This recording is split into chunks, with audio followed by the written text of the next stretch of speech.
नमस्कार, मी किरण सानप आणि मलाही बोलावं लागेल या सिरीज मध्ये आपणा सर्वांचं स्वागत। आज चर्चा करणार आहोत गावागावामध्ये फिरणारे मोदी रथ अचानकपणे युवक माघारी फिरतवत आहेत। आपला संकल्प विकसित भारत आणि मोदी सरकारची हमी या नावाने हे रथ फिरत असताना या रथांना अडवलं जात आहे आणि यावेळी युवक वेगळेच प्रश्न करतायत। युवकांचं म्हणणं आहे की या रथासाठी हा खर्च का केला जातोय, आमच्या पैशांची उधळपट्टी का केली जाते, हा सर्वसामान्य लोकांचा पैसा आहे आणि तो एका पक्षाच्या प्रचारासाठी का वापरला जातोय आणि राष्ट्र प्रश्न होता हा। त्याच वेळी मोदी सरकारची हमी दिली जाते, तिथे मोदी सरकार न देता भारत सरकारची हमी असं तिथे का म्हटलं जात नाही, हा सवालही युवक करायला आता धजावत आहे। अनेक गावांमधनं तुम्ही पाहत असाल, महाराष्ट्रातल्या खूप गावांमधनं हे रथ परत पाठवले गेले आणि अधिकाऱ्यांना धारवर धरण्याचं काम काही युवकांनी केलंय। यातले काही व्हिडिओ व्हायरल झाले, त्यातला एक फोटो तुमच्या समोर आहे आणि ह्या अधिकाऱ्यांना त्या प्रश्नाची उत्तरं देता येत नाहीत। मूळ म्हणजे एका पक्षाच्या प्रचारासाठी अक्षरशः सरकारी अधिकाऱ्यांना पाठवलं जातंय आणि सरकारी अधिकारी आता मोदी सरकारची हमी, विकसित भारत असे वेगवेगळे प्रश्न किंवा वेगवेगळ्या गोष्टी घेऊन लोकांसमोर जात आहेत, पण लोकांना हे मान्य नाहीये।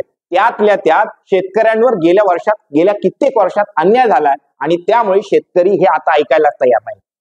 यावेळी युवकांचं म्हणणं आहे की गेल्या कित्येक वर्षात जर तुम्ही पाहिलं तर 400 रुपयाला मिळणारा गॅस आता 1100 रुपयापर्यंत पोहोचलाय। 60-65 रुपयाला मिळणारं पेट्रोल हे साधारणतः आता 110 रुपयापर्यंत पोहोचलंय। किराणा मालाचे भाव दुपटी तिपटीने वाढलेत, शेतकऱ्यांच्या खताच्या किमती ह्या दुपटी तिपटीने वाढल्यात, दुधाचे दर कोसळलेत आणि यावेळी शेतकरी जेरीस आणला गेलाय। शेतकऱ्याच्या एखाद्या मालाला जर भाव मिळाला तर त्यावेळी निर्यात बंदी केली जाते आणि शेतकऱ्यांना जेरीस आणलं जातं आणि तरी सुद्धा तुम्ही आमच्याच गावात येऊन आमच्याच जखमेवर मीठ चोळतायत आणि हे रथ आणून आम्हाला विकसित भारत दाखवण्याचा प्रयत्न करतायत। हे आभासी दृश्य आम्हाला नकोय म्हणून युवक याला सातत्याने विरोध करतायत।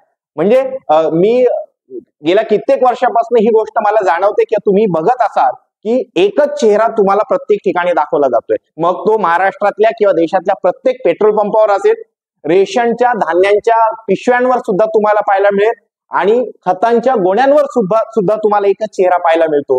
एकाच चेहऱ्याचं ब्रँडिंग केलं जातंय आणि वरतून हा प्रश्न केला जातो की मोदींना पर्याय कोण। मला कळतच नाही हा असा पर्याय विचारण्याची गरजच काय। मुळात जे लोक असे प्रश्न करतात त्यांनी भारताची लोकशाही पद्धत समजून घ्यायला हवी। आपल्याकडे संसदीय लोकशाहीचा वापर केला जातो आणि अध्यक्षीय लोकशाही ही अमेरिकेत वापरली जाते। अमेरिकेमध्ये या अध्यक्षीय लोकशाहीत पहिल्यांदा राष्ट्राध्यक्षांची निवडणूक होते आणि 2 राष्ट्राध्यक्ष एकमेकांच्या समोर येतात।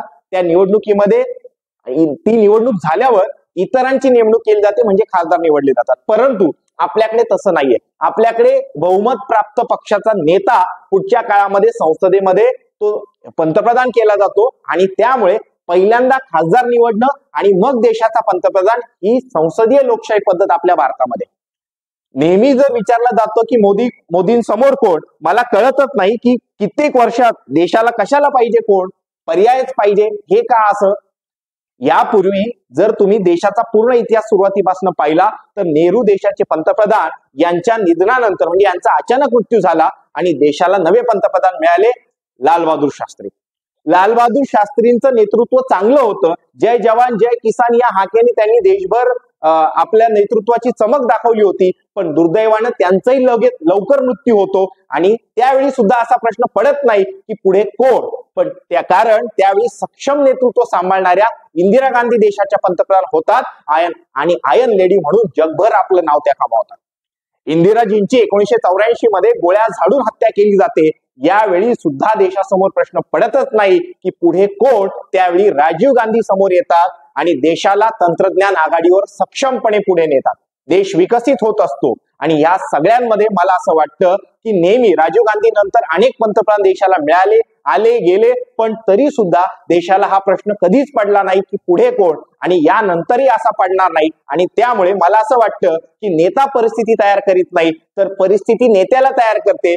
मोदींना 2013-14 जी परिस्थिती निर्माण झाली होती त्यामुळे नेतृत्व करता आलं आणि आताच्या परिस्थितीत सुद्धा कोणत्या तरी एका नेत्याला ही परिस्थिती निर्माण करेल, तो नेता तुमच्या समोर येईल आणि तो या देशाच्या निवडणुकीमध्ये आपला ठसा उमटवेल, हे निश्चित मला सांगावंसं वाटतं। पण ह्या सगळ्यांमध्ये आत्ताच्या घडीला आपली विकास कामं बाजूला सोडून जात धर्म पंथ या नावावर जी मतं मागितली जातात ते हे लोक विसरलेत. 2014ला आपण या नावावर मतं मागितली नव्हती. आपण विकसित भारत, डेव्हलपमेंट, विकास याच शब्दांचा आधार घेतला होता आणि आता मात्र आपण बदलतोय.